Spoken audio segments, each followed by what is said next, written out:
Happy Halloween, everyone. It's Halloween 2020, the scariest time to be alive in, our probably lifetime. I felt bad. My partner Siren and I decided we shut the gate. We did not do trick-or-treating, which was ironic because I totally broke down and went and got some Halloween candy today. So we hid from the children. But I think a lot of people are making different decisions during the coronavirus. We decided not to participate in trick-or-treating this year, even though it is my favorite thing to do. I lived at the end of a dead-end road when I was a kid, so I never had kids dressed in costumes come to our house. So now I love passing out the full-size candy bars. I'm totally that guy, and we didn't do this year. So I knew some people would be home today, that they might be feeling a little bit lonely or just a little bit bored. And I usually have a really packed schedule during October. It's when I do all of my Frankenslams and different special events. I am also home alone, so I talked to my partner Siren. She set me up with her SteamYard account, so we are going to be streaming a free spooky poetry reading today. So I want to say thank you to her very, very quickly for helping me set this up. She will be sharing this on her program, Observe the Word. She's got some awesome stuff going on. I'm just going to read some different things. I'm going to read some cover poems that I think are kind of spooky. I'm going to read some original stuff, both that are kind of horror themed, but poems that are just about fear. And then I'm going to maybe even pull some of my old stuff out of my Frankenstein set. I've got my friends here with me today. So my first poem I'm going to perform is All Hallows by Louise Gluck. She just won the Nobel Prize. I believe she's the first American to win the Nobel Prize in poetry. And she's got a spooky poem. And it goes like this. Even now, this landscape is assembling. The hills darken. The oxen sleep in their blue yoke. The fields having been picked clean, the sheaves bound evenly and piled at the roadside among cinquefoil as the toothed moon rises. This is the bareness of harvest or pestilence, and the wife leaning out the window with her hand extended as in payment, and the seeds distinct, gold, calling, come here, little one. And the soul creeps out of the tree. I really like that one. I think. Oh, thank you. I have an audience, in-person audience member of one. Thank you over there. There's this great article in Poetry Magazine. I can't remember the author of it. I might have to dig it up a little bit later and send it out. But basically talked about the challenges of horror poetry. That in film, you have this easy jump scare, this visceral image, but in poetry, fear is more elusive. So I like to kind of be lost in a poem and kind of try to dig my way out of it. I think that's kind of scary in its own right. So this next poem is called Omens by Cecilia Lampart. I think omens are really, really interesting. I really like thinking about images, particularly when writing about them in poetry. So this is just a poem about all kinds of different omens in this author's life. And it's kind of told in a scattered fashion. If you read the poem, it has all of these page breaks in it. So I'm going to symbolize the page breaks with my woodblock here. And then, that's going to be any type of setting change, time change, anything like that. And I'm following along. If you have any comments, questions, feel free to type them in the chat. We'll try to include what you have to say, any questions that you have. I hope to say hi. I don't know if I'm just talking to the void, but that also sounds kind of fun too. So this is Omens. Dead bird, color of a bruise, and smaller than an eye, swollen shut, is king among omens. Who can blame the ants for feasting? Let him cast the first crumb. We only tended the oracles. Now we rely on a photograph, a fingerprint, a hand we never saw coming. A man draws a chopped outline first in his mind around nothing, then around the body of another man. He does this without thinking. What can I do about the white room I left behind? What can I do about the great stones I walk among now? What can I do but sing? Even a small cut can sing all day. There are entire nights I would take back. Nostalgia is a thin moon disappearing into a sky like cold, unfeeling iron. I dreamed you were a drowned man, crown of phosphorescent, seaweed in your hair, water in your shoes. I woke up desperate for air. In another dream, I was a field. You combed through me, searching for something you only thought got lost. What have we left at the altar of sorrow? What blessed thing will we leave tomorrow? That was Omens.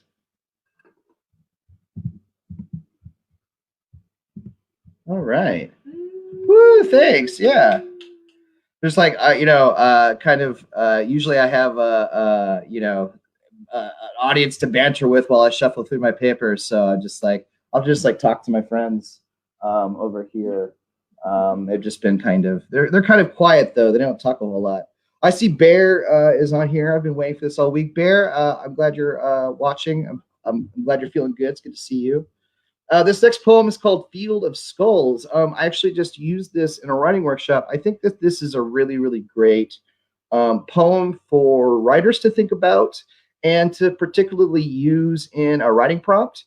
So, if you ever have written horror or if you are an artist that does something related to horror, there's this notion of creating a field of skulls, of taking your experiences and turning them into something scary on the page or scary on your canvas. And I think that is documented here by Mary Carr. So I really like this poem, and feel free to use this poem in any of your educational programming too. It's one of my new favorites. Stare hard enough at the fabric of night. And if you're predisposed to dark, let's say the window you've picked is a black postage stamp you've spent hours at, sleepless, drinking gin after the I Love Lucy reruns have gone off. Stare like your eyes have force, and behind any night's taut scrim will come the forms you expect pressing from the other side. For you, a field of skulls, angled jaws and eye sockets, a zillion scooped out crania. They're plain once you think to look.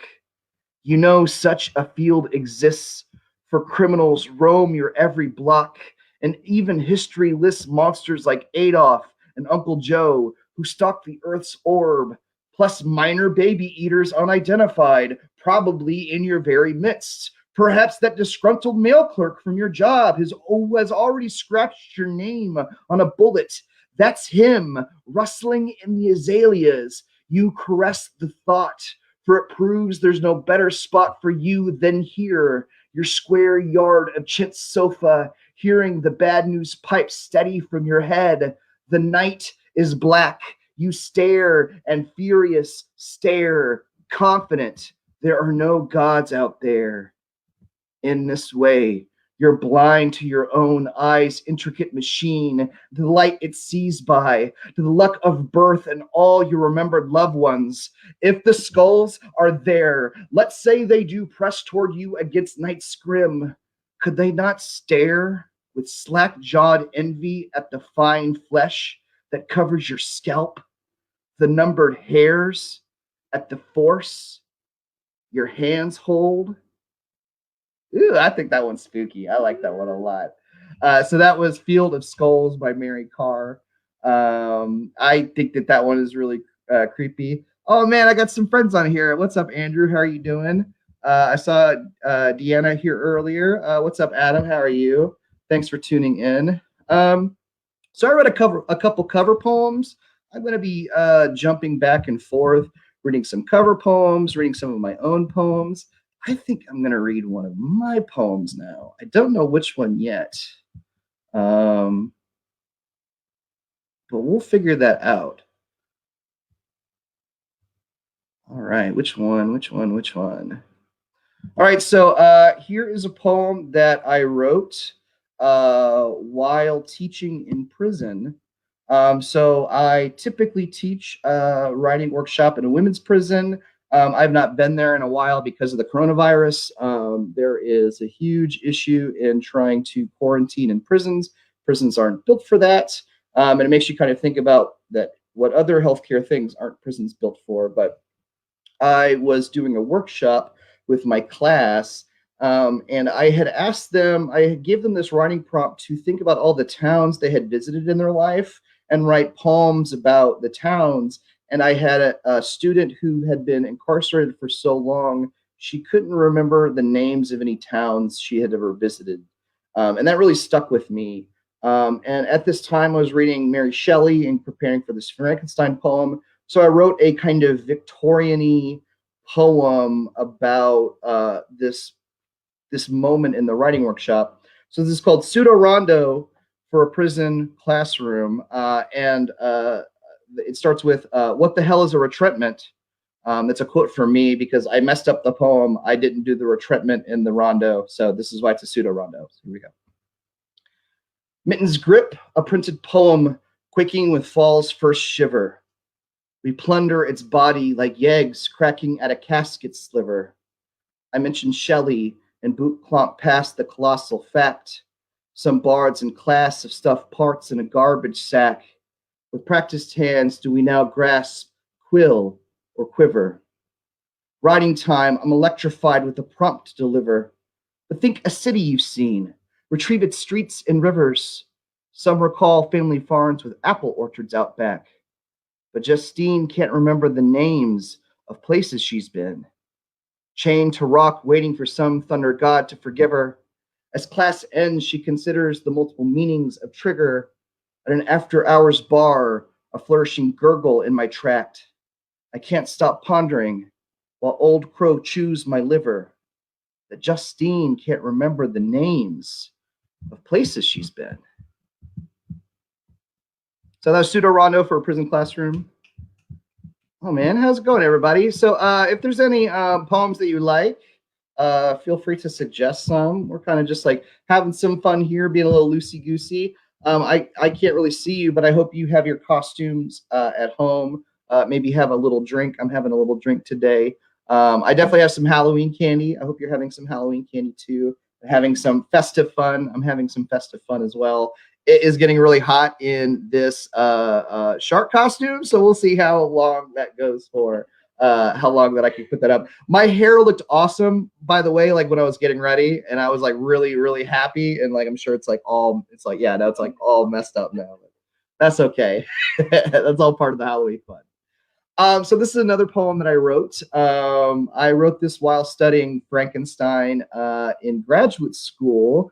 And if you've never read the novel Frankenstein, or maybe even seen the original Universal films, Frankenstein has a best friend named Henry Clerval, who kind of personifies the romantic ideals that Frankenstein doesn't really appreciate as much. Henry Clerval is always trying to get him to like, go outside. Don't worry about your studies so much. Let's go on a trip. Don't worry about what your teachers say, kind of romantic stuff. And Henry Clerval and Victor Frankenstein largely ignores him and is addicted to the pursuit of his own knowledge and power. And so I really kind of resonated with this. I had never read the book Frankenstein before until I had started studying it in graduate school. And I never knew that Frankenstein was a undergraduate student who like made his creature in a dorm room. So I like really kind of resonated with me because we always see this like pristine Dr. Frankenstein with a clean lab coat. And the book, he kind of just seems like a like hot mess of a graduate student. And Henry Clerval talking to him sounded like some of my friends who have like talked to me about my own mental health during graduate school. So I wrote this poem taking lines from the book Frankenstein. So all of these lines in this poem are Mary Shelley's words that I rearranged. And it's called "A Grad School Friend Chastises Me About Self-Care and Sounds Like Henry Clerval Scolding Victor Frankenstein." Beloved friend, seeing that sleep has fled your eyes, I'll assume you've returned to old habits. You fancy yourself a scientist, but I impress you've only succeeded at discovering fatigue. With how very ill you appear, it seemed you've employed every art to destroy yourself. While we may be unfashioned creatures, our default need not be weak and faulty. You've absented everything of yourself from all you love, dear cousin, consumed in your sick room, burdening your brain with exploded systems and useless names. The great ancient, that sad trash, as your father said. You say you study structures of the human frame, yet shun the face of man. Friend, you act as if writing us back is the most abhorred task. With knowledge, you wish to overtake the winds and somehow unveil the very face of nature. To a poet, these are the ravings of insanity, for you've become the author of unalterable evils. I urge you, intimate, hear my deep and voiceless grief. Banish those dark passions and quit this filthy process. Say with lips livid with the hue of death, you refuse to walk through life a restless specter. For I've seen the way you stare into the silent lake, eyeing the pool like an unexplored ocean of truth, as if your existence is a blot upon the earth. I cannot support the horror of that continent's victor. I will not be the hapless victim of your unhallowed arts. The construction of our souls is not so strange. No deranged mechanism is needed to spark being. To restore life, you must hasten to seek out the sun. Behold its rise and recommence a new day. Say what it is to live, your body free of daemons.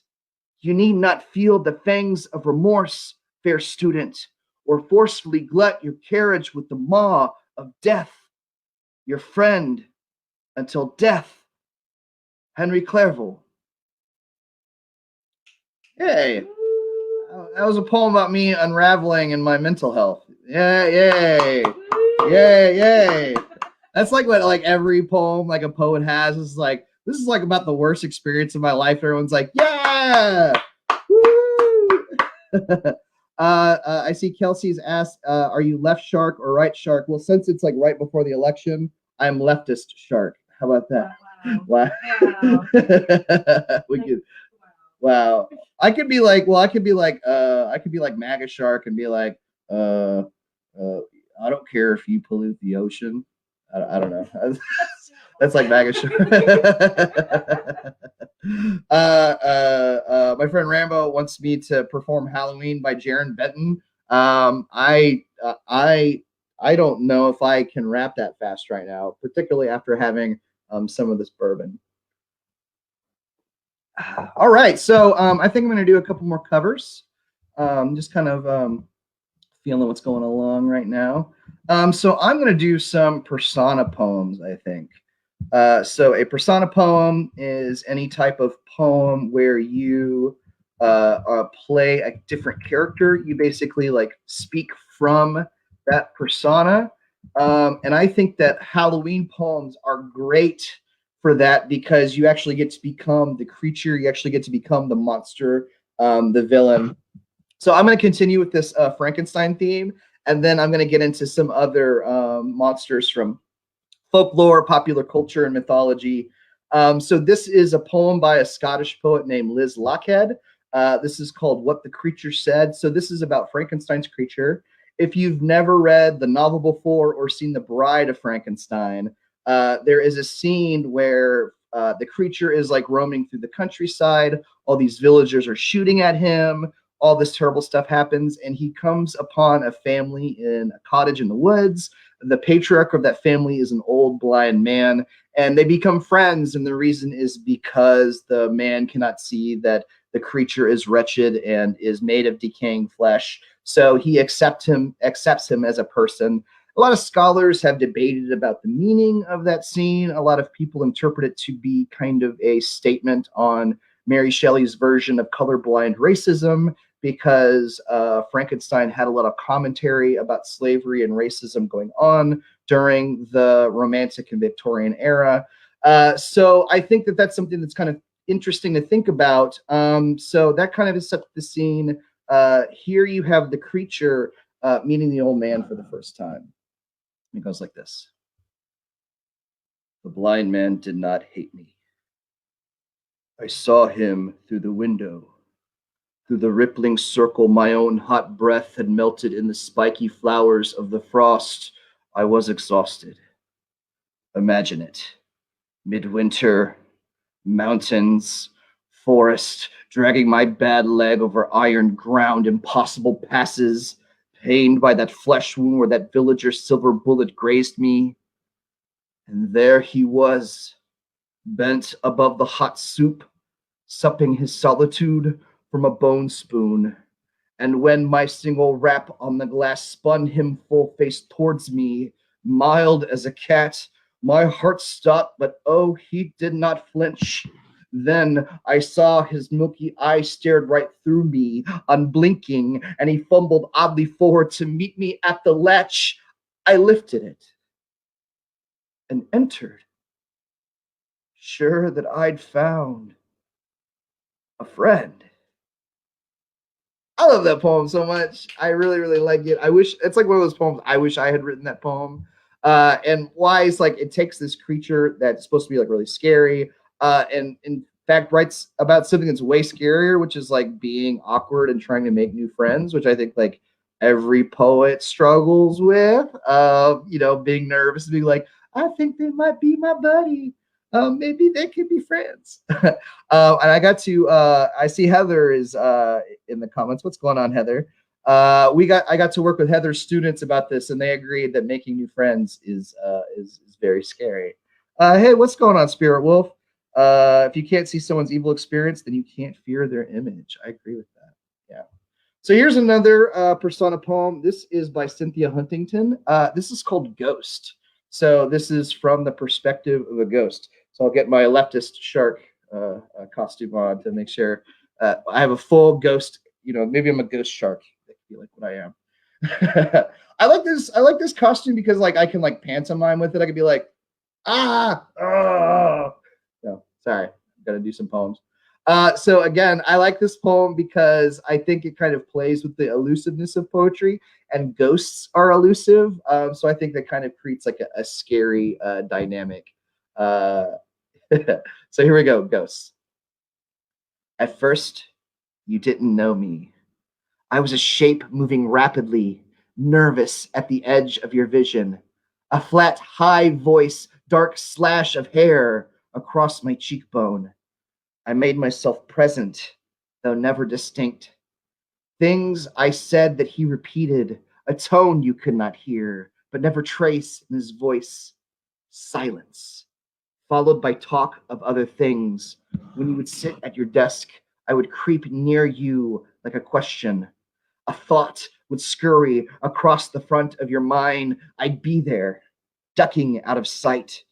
You must have felt me watching you, my small eyes fixed on your face, the smile you wondered at on the lips only, the voice on the phone, quick and full of business. All that you saw and heard could not find the center of those days growing into years, growing inside of you, out of reach, now with you forever, in your house, in your garden, in corridors or dream, where I finally tell you my name. Ooh, that's kind of spooky. So this next one, I'm going to keep going with personifying different monsters. So this is called the Wendigo. I don't know if you guys know the creature of the Wendigo. This is by Louise Erdrich. I'm sure. And if you know these poets and I'm mispronouncing names, don't come on my post being like, you idiot, because I am an idiot. I don't know these poets' names. So I'm just trying to share some creepy stuff. Louise Erdrich has a description of the Wendigo. The Wendigo is a flesh-eating, wintry demon with a man buried deep inside of it. In some Chippewa stories, a young girl vanquishes this monster by forcing boiling lard down its throat, thereby releasing the human at the core of ice. I think that is pretty brutal.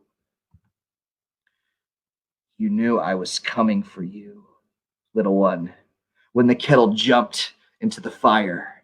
Towels flapped on their hooks, and the dog crept off groaning to the deepest part of the woods.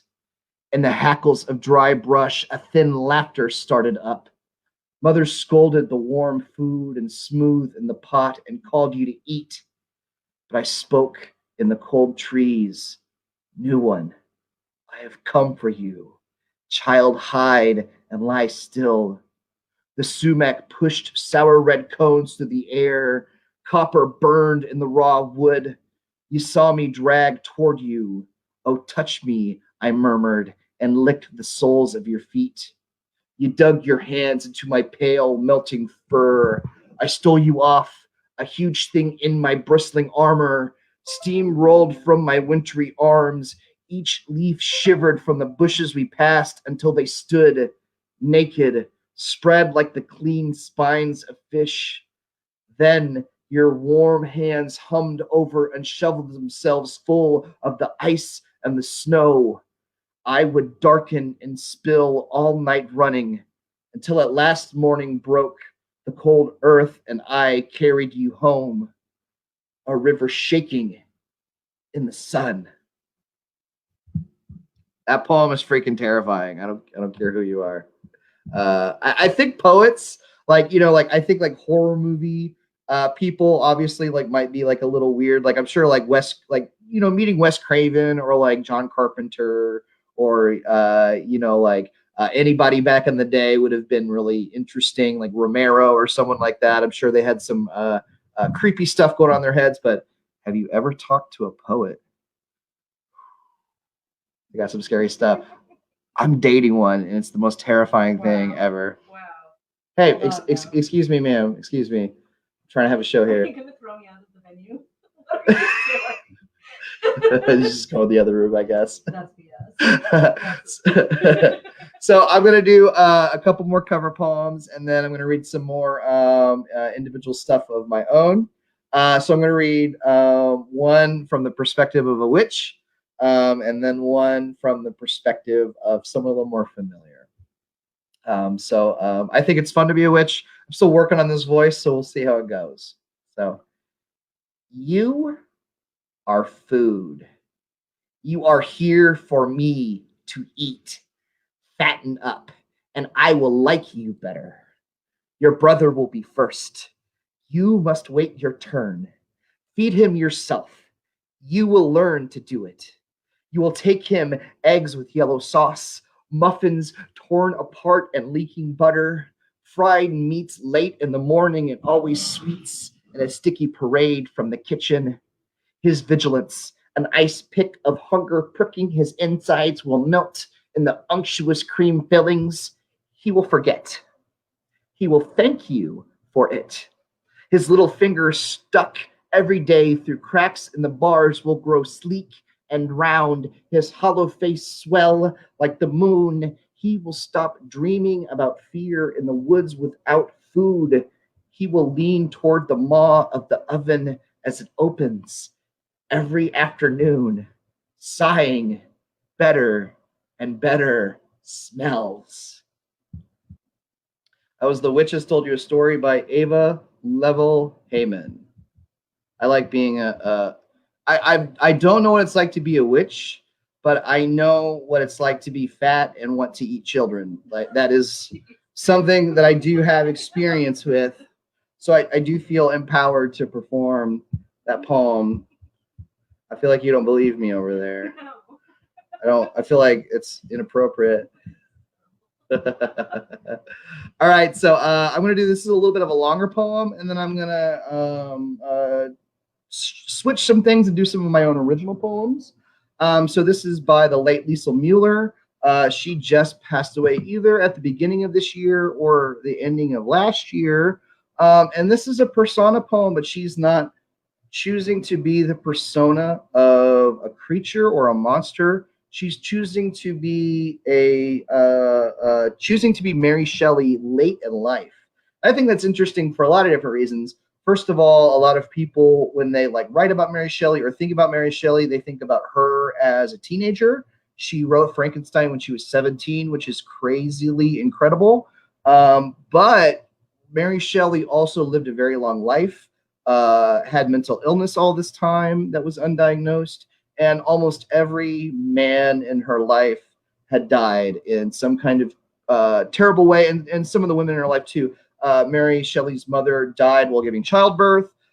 She had insisted on having a midwife, but the doctor did not wash his hands, so that's the reason that her mother died. Her father died during her lifetime. Her husband, Percy Shelley, drowned. Her friend Byron died. Three of her four children died during her lifetime, and she also had a mystery child she adopted who died. So Mary Shelley's life is filled with trauma, and we see that personified in the creature. And I really like Liesl Mueller's poem because it personifies Mary Shelley as an older feminist figure, and her contribution to both humanities and science. So this is called The Triumph of Life by Liesl Mueller. 1. My father taught me to think, to value mind over body, to refuse even the airiest cage, to be a mouth as well as an ear, to ask difficult questions, not to marry because I was asked, not to believe in heaven. None of this kept me from bearing 4 children and losing 3 by the time I was 22. He wanted to think I sprang from his head like the Greek goddess. He forgot that my mother died of my birth, the rights of woman washed away in puerile blood, that I was her daughter too. 2.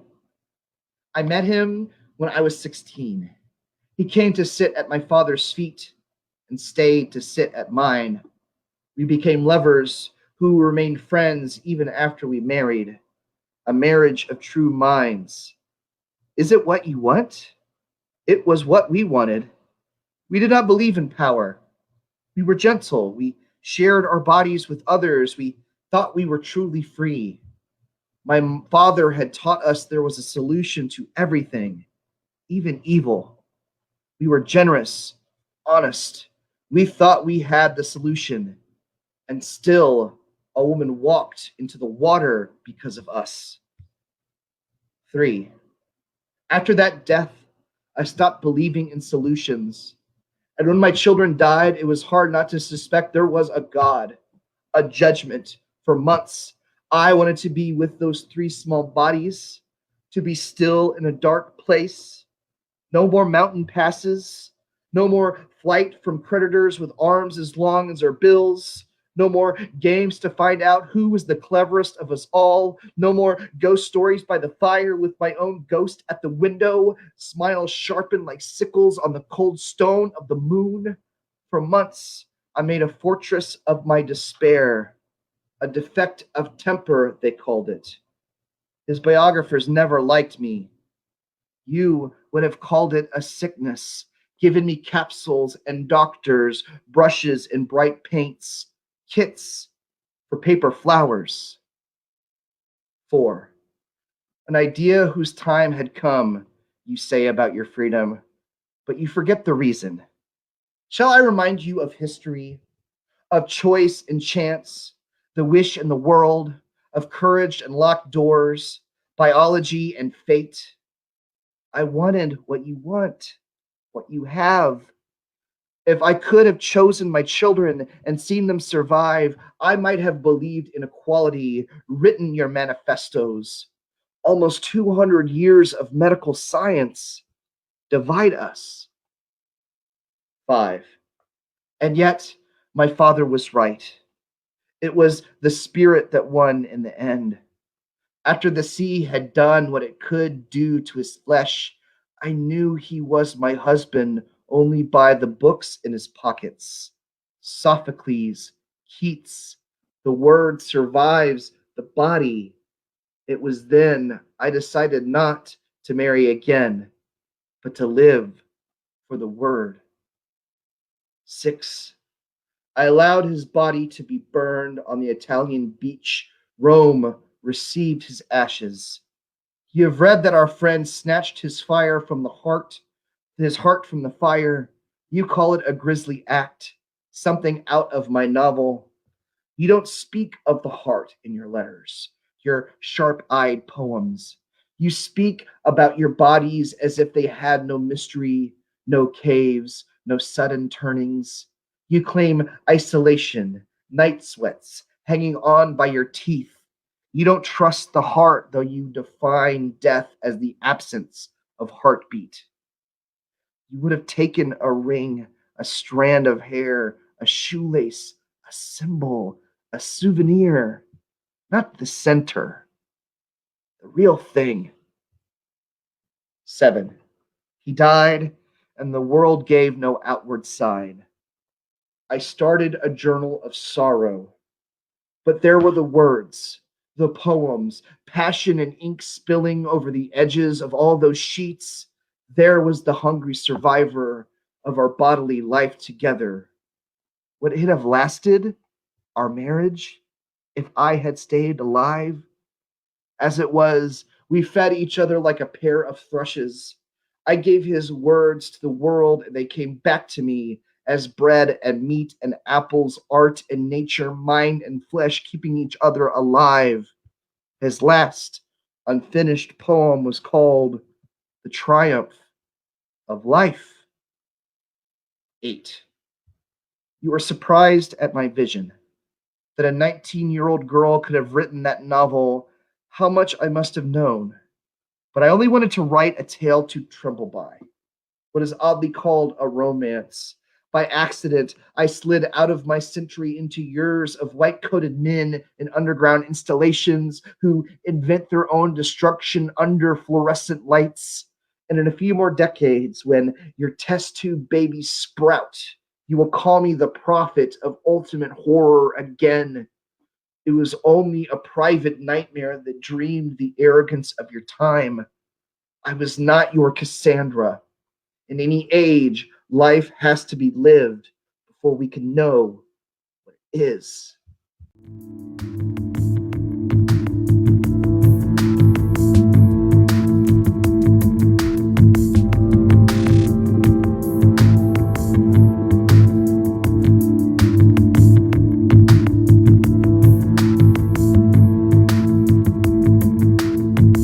I love that poem so much. I like it a lot. So a couple other references that I didn't touch on. So Percy Shelley was married when he eloped with a teenage Mary Shelley, and his wife was actually pregnant with their child, and she jumped into the river and committed suicide. That was something that weighed very, very heavily on Mary Shelley. And then Percy Shelley was believed in polyamory. He was polyamorous and very most definitely bisexual. There is evidence of that in literature and in letters. And Mary Shelley seems was encouraged to do some of those things, but was not. She very much loved Percy Shelley, was very, very devoted and loyal to him. So she was a monogamous person that was being kind of pressured into this male version of like romantic polyamory. So that's some of what she was talking there about the end of not being her Cassandra, who was one of Percy Shelley's lovers that kind of stood in between them. So that is kind of my takeaway from reading about Mary Shelley's life, is that men are trash. Cheers. Let's see if I get paid. I might get kicked off of Facebook for saying men are trash. I hear that happen sometimes, but that might only be a status. So we'll see. We have a special request? Yeah. Can you please say land shark just once? Land shark? I don't know if I know that. I don't know if I know that. Land shark like the beer? Oh, sure. Yeah, that's pretty good. So I went to the store before we got here. My partner Sarah was like, "Give me something light like a cider or something." And all they had was like White Claw variants and then like Natty Light. So she's like enjoying her White Claw over there. So we don't, yeah. Was it black cherry? Is that Yeah. what I got you? Something. Oh, I got you like a variety pack, right? And Right. black cherry is definitely the best. Oh, so Patrick Burke says that Lance Shark is from SNL. Oh yeah, that's right. Telegram. Telegram. Telegram. He like tries to come to the door, and then he eats Chevy Chase, right? I think that's what's happening. All right, so I'm going to read a couple things from my dissertation, but don't run away. They're actually poems. I'm going to read a few things, and then I know I was going to go about an hour, but we'll see how people are feeling. If people are still sticking around, and we'll see what's going on. So this is a poem in 5 parts from my dissertation. One of the things that I really love about my own life, I work for one of the oldest poetry slam festivals in the world. It's called Southern Fried. We started in 1992. There is no other large poetry festival that's going that long. And it started in a small room of 5 different teams. And now it is this huge, huge festival with international reach. And the demographics of our festival have changed over time. It has become much more multicultural. It has become an Afro-diasporic poetry space. And the cost benefit of being someone who's been around in an art scene for a long time is that you make lots of friends, but then there are also people who pass on. A lot of artists, though we enjoy some fame and get paid for our work every once in a while, a lot of artists don't have health insurance. A lot of artists are really struggling during coronavirus right now. I know that a lot of my gigs were canceled. Thankfully, I have a day job that gives me some income. But this was a poem that was reflecting on some of my friends who've passed. One person was named Will the Real One. Was a poet from Florida who was shot outside of his venue in Florida when he was locking up right one night.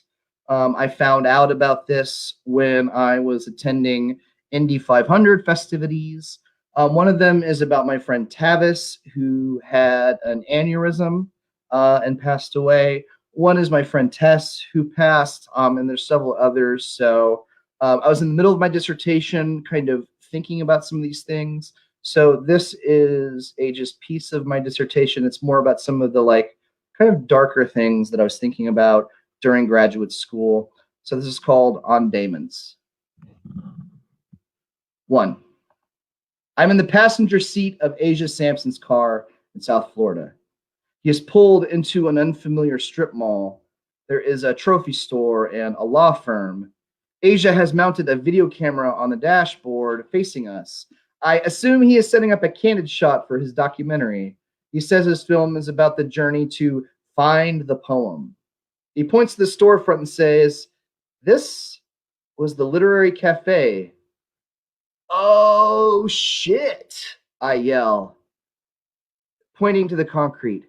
We step out to show our respects, and Asia points to where friends found him slumped against his car and shot in the head. Standing in the same parking lot of Will's old poetry spot, on the same ground once soaked in his blood, I say, with hands on my hips, I worry when I am old, the things I've sustained won't be passed on. 2. At the Poetry Slam, we wear bunny ears and Batman socks, the favorite things of beloved ones who've left their bodies and books of poems behind. When Tess placed black nail polish on the top of Tavis's grave, it withstood hurricanes. When Wendy paid a visit, the dedication was still standing on top of the stone a whole year after Tess had passed away too. 3.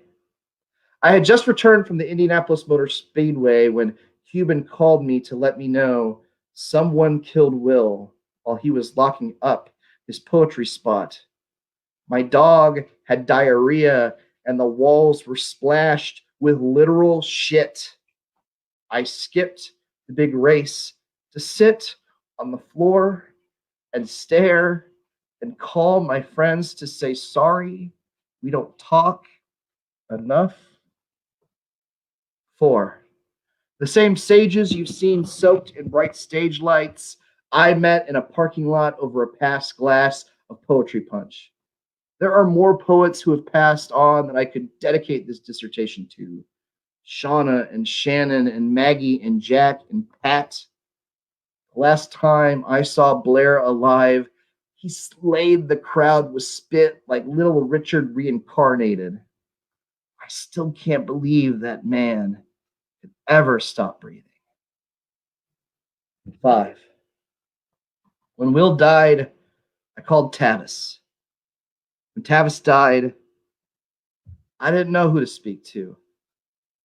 His last social media status said the voice of criticism in his head was my own. Then an aneurysm ruptured his brain. I was too broke to buy a bus ticket, so instead, I lost myself in academic work. The voice of criticism bleeding within my skull. One night, while walking to the store, I thought of him, wishing I could be the glue he always was. How can we carry on without feeling his spirit? When I crossed the road from my apartment complex, I stopped to see a deer standing in front of me.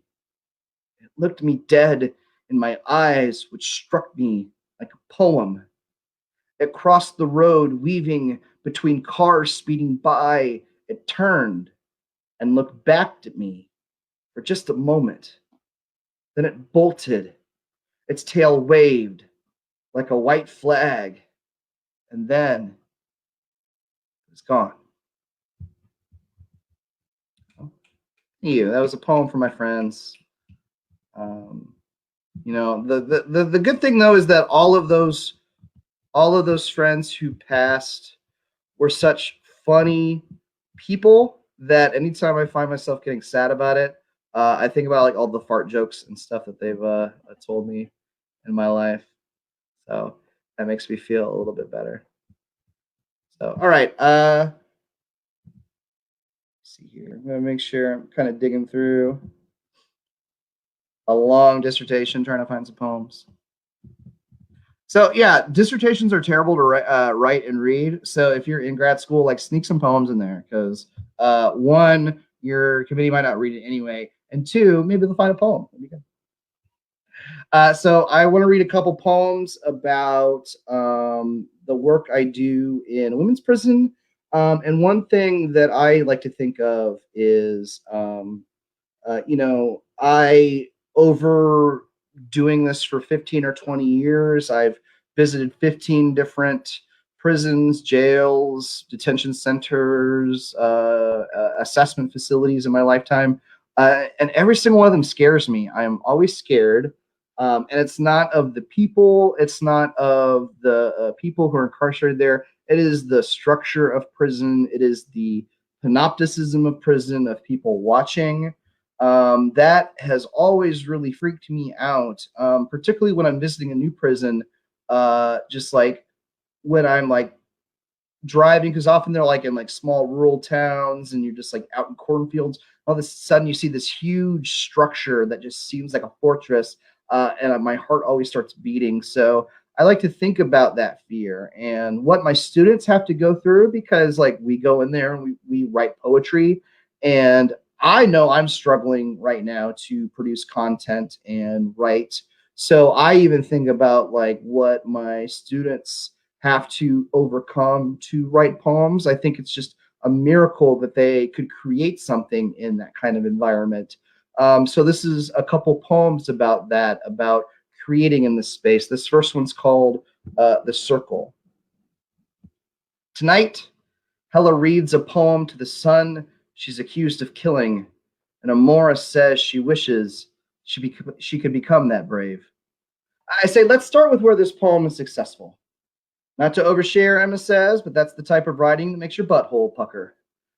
Eureka disagrees with Audre Lorde, but she says poetry has to be a luxury and you only get to sip it once a week with your commissary, Pepsi. Once two students were kicked out of the course for humping each other on a stolen tarp in the chapel staircase. COs combed through every poem, wondering where they learned that at. Each class I shake every hand I can because maybe I sound like the last man who reprimanded them. Not to sound scary, I wince, but Mrs. C says she'll shut us down if we're in the hall without a pass. Raven escaped from prison once and worries she doesn't have any stories good enough to share. In circles, sometimes you start crying when you stumble over a line. I made you a painting, Electra says, pointing at the hues at the window. She shakes her head at the power lines like, why, oh, why, oh, why? Something man-made gotta fuck with my sky. So I guess this is where the PG-ish gets in. So I don't know if your littles are still up, but PG-ish. Well, that's like folklore fun. That's like Roald Dahl kind of fun. Like I said, I think about it. I didn't say I didn't necessarily say I was going to. I just said I think about it sometimes. I feel like you are. I feel like you're vilifying me. I think you're vilifying yourself. I like how like everyone's just like subject to us. They can't even like hear what you're saying right now. Let's check it with people. Hi Kay, how's it going? Cheers. I see Crystal. Crystal, how's it going? I don't know if I know you, Crystal. Thanks for tuning in. This is pretty cool. So I'm just like trying to find where this poem is. So while I'm finding my poem, so I am taking some donations. So if you're enjoying yourself and want to send a tip, I believe I've got some of my information below. Is that true? Or is it like flash across the screen? It will be. There it goes. So that is there, and I promise that everything that I am donated, I am going to donate to our local chapter of Black Lives Matter. Their name is Indy 10 here in Indianapolis. There has been a lot of stuff going on since June in Indianapolis. Indy 10 just had a large victory in getting IMPD, our local city police, to agree to stop shooting expired tear gas at us, which is like, it seems like a kind of low bar, but I think that is such a really, really great accomplishment. It was through a lawsuit that several different people were involved in. We are awaiting the grand jury verdict on the Drajon Reed case. I'm very proud of Indy 10 for all of the work that they've done into pushing IMPD to be more transparent about that. So if you do send a tip today, I'm going to donate all of my proceeds to Indy 10. So if you like and care about social justice, that's where it's going to go. All right, I found this poem. All right, so this is another poem about my same class. And so again, not necessarily a horror themed poem, but just kind of something that I think is just scary. So if you teach in a maximum security prison, often you have to go through like a extensive volunteering process. You've got to go through all these like trainings and stuff like that.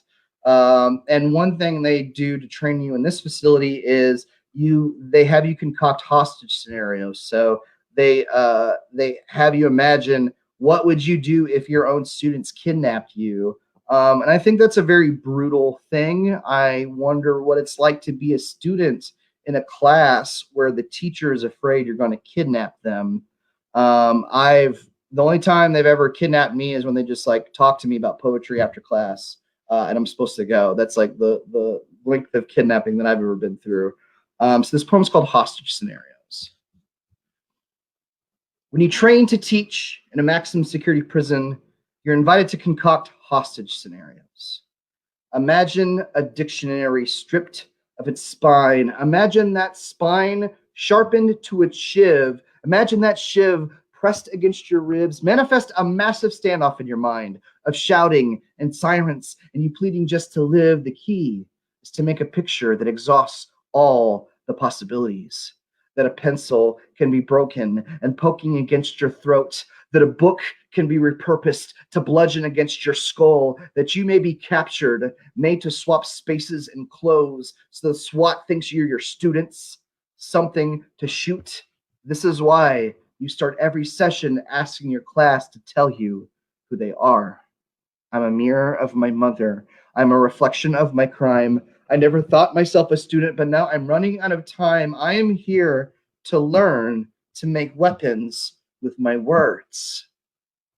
And you say, maybe this pen doesn't need to be a weapon. Maybe this pen is the taste of greasy cheeseburger burger juice dripping down your chin. This pen is a blown kiss captured in your daughter's chubby hand. This pen is a crooning jukebox and a pair of hands placed on your hips. This pen is not a weapon. This pen is a violin. Now the paper is a concert space. There's an instrument in your hand. Imagine all the possibilities and play all the notes you can. This pen is where we're going. It is not where we've been. This pen is not a weapon. This pen is a pen. Hey, I got to teach like poetry in a classroom the other day. It's like been a couple months since I did that, and like, man, like I don't know if you all are kind of like me. Like I have COVID brain. I've literally forgotten all of my poems. I had like dozens of poems committed to memory, and I can't remember any of them. It feels like my life before 2019 is just this like distant memory. And I really, really miss my students on the inside. I miss doing prison work, even though it's very heavy. And I really, really miss going around. I see my friend Tony's on there. I love you, Tony. It's good to see you. So Tony and I sit in like public spaces and write poetry with people on typewriters. And we haven't done that at all. One of our last gigs we were supposed to do, we were going to go sit in an arts garden for a pollinator-themed poetry reading. We were going to dress as birds and bees, and it was going to be really fun. But, fun's not allowed anymore. It's 2020. Fun is outlawed. There's no more fun. So I'm sad about that. So, yeah, it was really, really good to visit a classroom the other day virtually. It's really good to kind of think about my students in these poems. So thank you for giving me that opportunity, all of you who are following along at home. Okay, so I'm going to do a few more cover poems and then maybe one or two of my last poems, and I think I'm going to get on out of here. My friend Heather says Heather remembers hostage training when they worked as a juvenile detention center. That's even sadder. Is you worked with juveniles, so like you thought like this, like I guess they were worried this like 15-year-old was going to kidnap you or something. I don't know. I just like the kids, I they always tell me like when I go into like different incarcerated spaces that I need to be like worried and like there's all this danger. All I ever see is little babies. I see the angels. So maybe I'm naive, but I've always given love and poetry, and they've always given that back to me. So maybe that's what we need more in society. All right, so this poem is by Anne Sexton. This is called Her Kind. This might be one of the most notable poems that you might recognize for everybody following along. I love this poem. It's definitely a feminist poem. I think it's a poem about women, but I still like reading poems written by women. So you may have noticed that tonight. So I'm going to try to kind of honor her and what she was trying to talk about. It's called Her Kind. I've gone out, a possessed witch, haunting the black air, braver at night. Dreaming evil, I have done my hitch over the plain houses, light by light. Lonely thing, 12-fingered, out of mind. A woman like that is not a woman quite. I have been her kind. I have found the warm caves in the woods, filled them with skillets, carvings, shelves, closets, silks, innumerable goods. Fixed the suppers for the worms and the elves, whining, realigning the disaligned. A woman like that is misunderstood. I have been her kind. I have ridden in your cart, driver, waved my nude arms at villages going by. learning the last bright routes, survivor, when your flame still bit my thigh, my ribs crack where your wheels wind. A woman like that is not ashamed to die. I have been her kind. Yay. All right, I'm going to read a couple poems about zombies. This is Zombie by Hadara Bar Nadav. A zombie is a head with a hole in it, layers of plastic, putty, and crust. The mindless must be sated. Modded men who will always return, mouthing wet promises. You rise already harmed and follow my sad circle as if dancing on shattered legs. Shoeless, toeless, such tender absences. You come to me ripped in linens and red, eternal, autumnal, with rust and wonder. My servant subliminate, and I am yours. The hot death we would give each other. My dark ardor, my dark augur, love to thy very open-mouthed end. We are made of so much hunger. I love zombie poems. I know, it's so good. love it. Good. If you like think I wrote that, it's cool. I wrote that, sure. I didn't write that. That was me. And what was the name of the I X'd out of it, so Okay, we'll rewind. Bar Nadav is their hyphenated last name, I believe.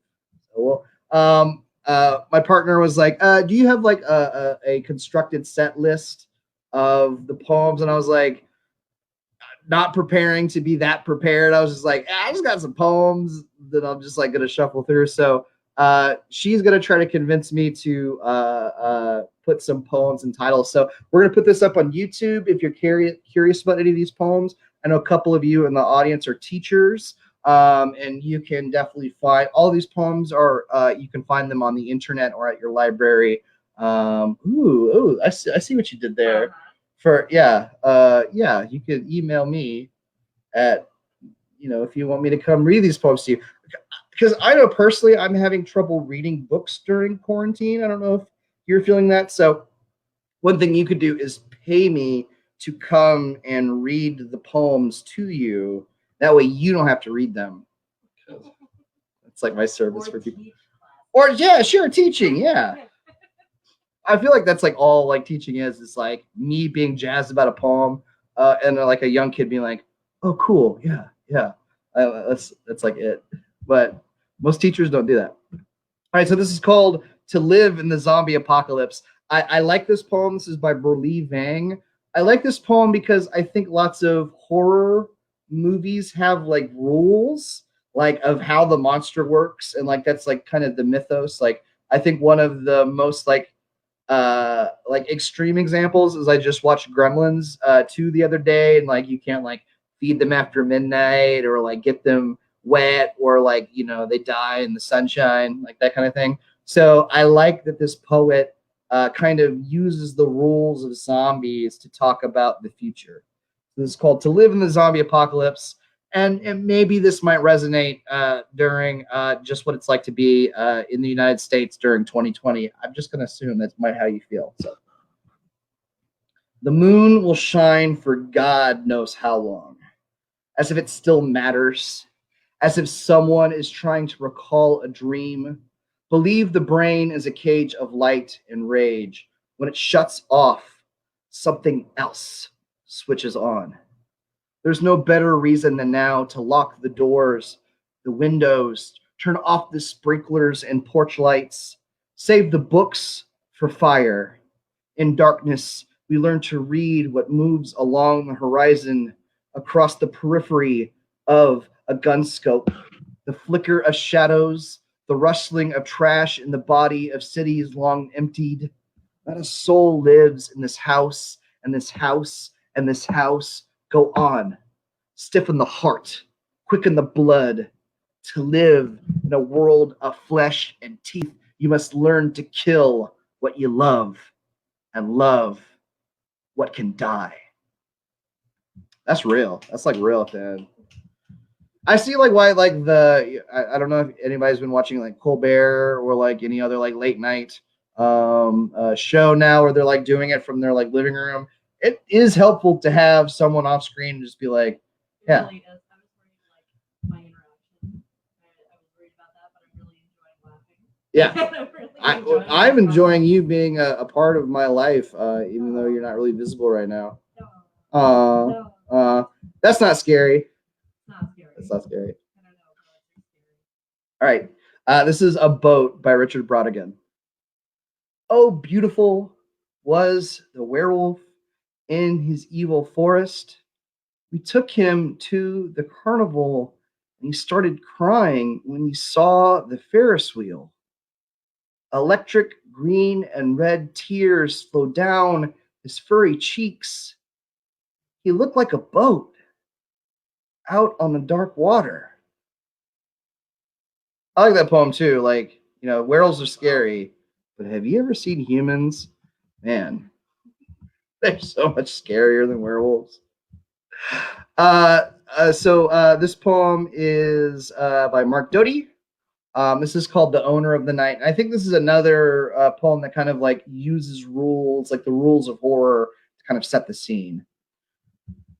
The owner of the night interrogates whoever walks this shadow lane, this hour not reserved for you. Who are you to enter it?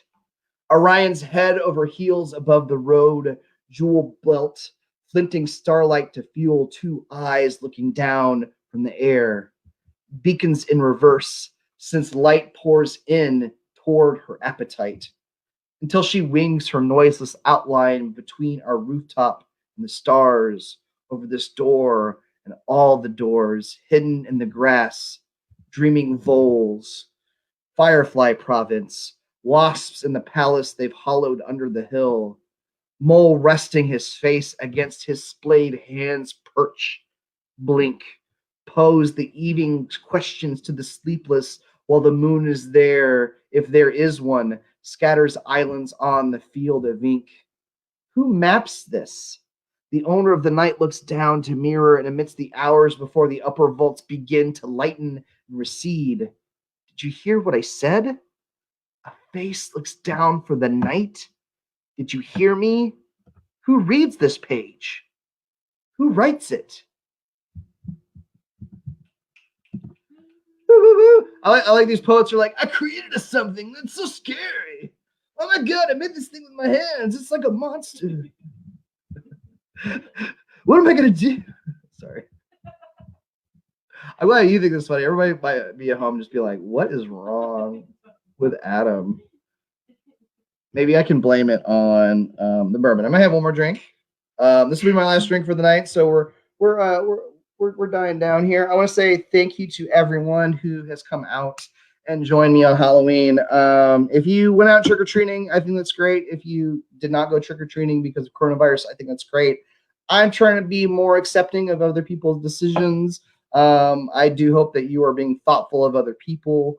But I did want to do this because I knew a lot of people were going to be home alone by themselves tonight, just kind of scrolling. Might see a weird dude wearing a shark costume on social media. It might just want to have some fun. So that's really what I wanted to do today. As I just wanted to have some fun, read some scary poems, say hi to you all. I've missed you all very, very much. Let's see more shouts of land shark in the comment section. Leftist shark. It's leftist shark. So that last poem by Mark Doty was about what it's like to being a writer and how it's kind of scary. This is by Jericho Brown. It's also related to being a writer as someone who is a horrific creator. It's called Dear Dr. Frankenstein. Dear Dr. Frankenstein, I too know the science of building men out of fragments and little light. Where I'll be damned if lightning don't strike as I forget. One may have a thief's thumb, another a murderer's arm, and watch the men I've made leave like an idea I meant to write down, like a vehicle stuck in reverse, like the monster God came to know the moment Adam named animals and claimed Eve, turning from heaven to her as if she were his to run. No word, he said, could be tamed. No science, No design, nothing taken gently into his hand or your hand or mind. Nothing we erect is our own. That's a good poem. Jericho Brown's fantastic. I think he just won a major award. I'm trying to think of what it was. It was either like the Pulitzer or the National Book Award or something like that. Check out Jericho Brown. I was very humbled. He stumbled across my me performing this poem and really liked it. So I think he's cool. He writes a lot of really fantastic stuff. I think I've got one more poem for you all. You guys have been hanging out with me for over 70 minutes. I'm going to share one last poem of mine. I want to say cheers. I want to say I was talking with my partner today. We're in this like really difficult time. I know that I am constantly thinking about my mental health, but I also like really thought about things. Uh, I really feel like in my relationship with her and with my life and some of the things that I've built with my friends, and I'm seeing some of my friends who, even despite these Corona times, that we've been able to build community, to commune with each other, to learn from each other, to educate one another, and to love and care for one another. I think that's really special. I really think I'm in a better place than I was a year ago. And I have you all to thank. I have her to thank. And I'm really grateful for that. So I feel like all I have is to give back because you all have given so much to me. So I hope that even if you were like checking in because you felt obligated because I'm like your artist friend and stuff, I hope that at least once during this whole reading, I made you smile, I made you think, I made you kind of forget about the fact that we couldn't have as much fun as we maybe wanted to have today. I just want to say cheers to you. Thank you for loving me and for supporting my art and supporting my partner Siren and me. I can never ever forget that. Cheers. Thank you so much. All right. Now I had that like really like impassioned speech, and now I still need to fumble and find this poem. So um, wasn't quite a wasn't quite as smooth as I wanted to be. All right, here we go. So this is gonna be like my last poem.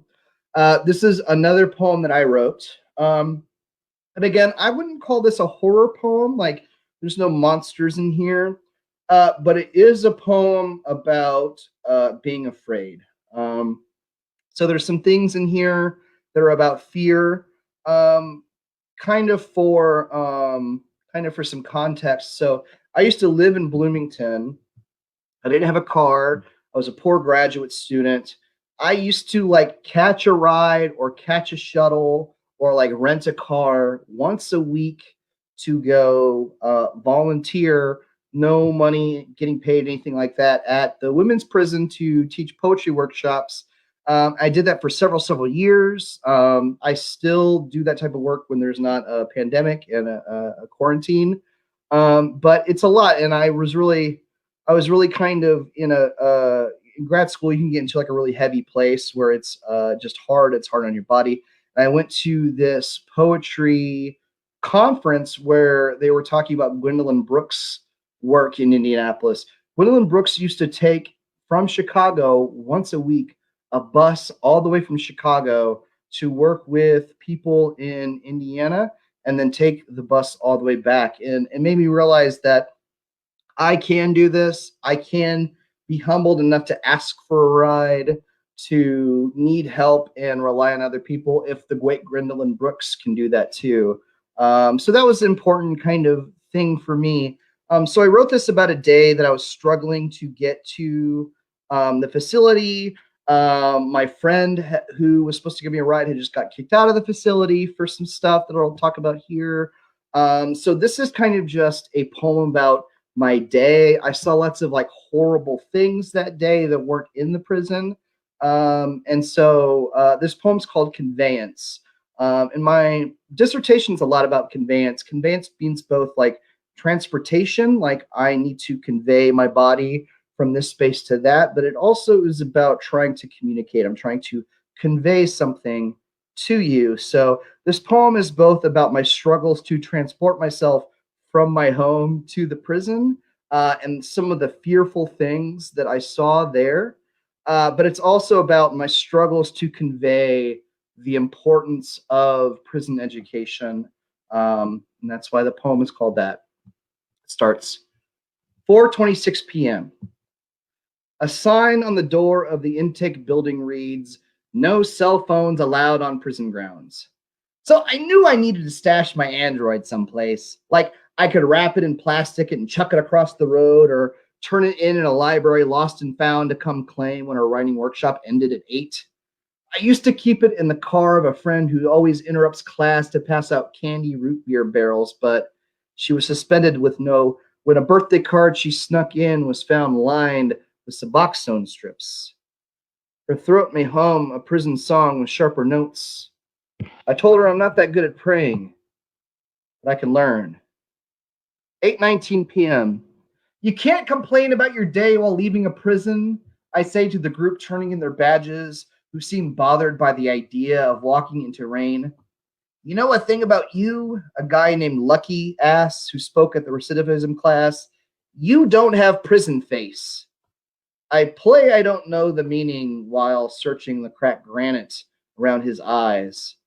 Walking to the road with neckties slapping my shadow, I contemplate time and what it took to make it here. I caught a 90-minute ride when my boss learned I was stranded, said she was headed to the city as well. Left my cell in the charger at my brother's apartment before ordering a $30 surge lift to the unit. At a coffee shop a mile away from the grounds, I approach a parked car I think is the cab I ordered. It's a cop. And I turn my pockets inside out again. 9:22 p.m. 2 borrowed calls to dispatch and a 45-minute wait later, and a lime green taxi with no numbers pulls up. You pay me up front, the driver says to the rear view. I hold up my card and he drives me to a cash machine. Take 38 to Fall Creek, I say, livid at the guy with no visible ID and audacity to ask me for $60. Did not think you knew the city, he shrugs, and finally agrees to switch the meter on. Ahead, a truck slams into a dog in slow sprint. A howl like an echo lobbed against brick and linked chain. The cradle of cars disperses, surges gas, and leaves him wobbling in the road like a fumbled coin flip. The dog may die, the driver says. Like it's news to me. Like I wouldn't hear his bang the rest of the night. 11:31 p.m. Kitchens are closed and I missed the shuttle home. I cuss at my smartphone screen and toss it aside. My brother offers to make the midnight drive, and I stuff folders, pens, and printed poems into my bag. Do you want to drive by the dog? My brother asks. Time, I say. And he nods, as if what I just said were clear. Y'all, thank you so much for joining me tonight. Thank you again to my friend, partner, loved one, amazing boothing, Siren. She's been doing awesome stuff regarding streaming online content.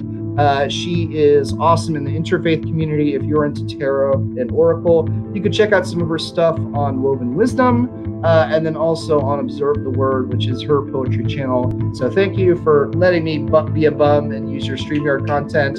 Hopefully we can cuddle and you can use my Netflix account when we're done with this as payback. A couple quick shout outs to everyone. I think I said hi to everyone that has said hi. If I missed you, I'm so sorry, but I love you all. Thank you so much for being with me today. Again, I've got a link to some of my Cash App and Venmo.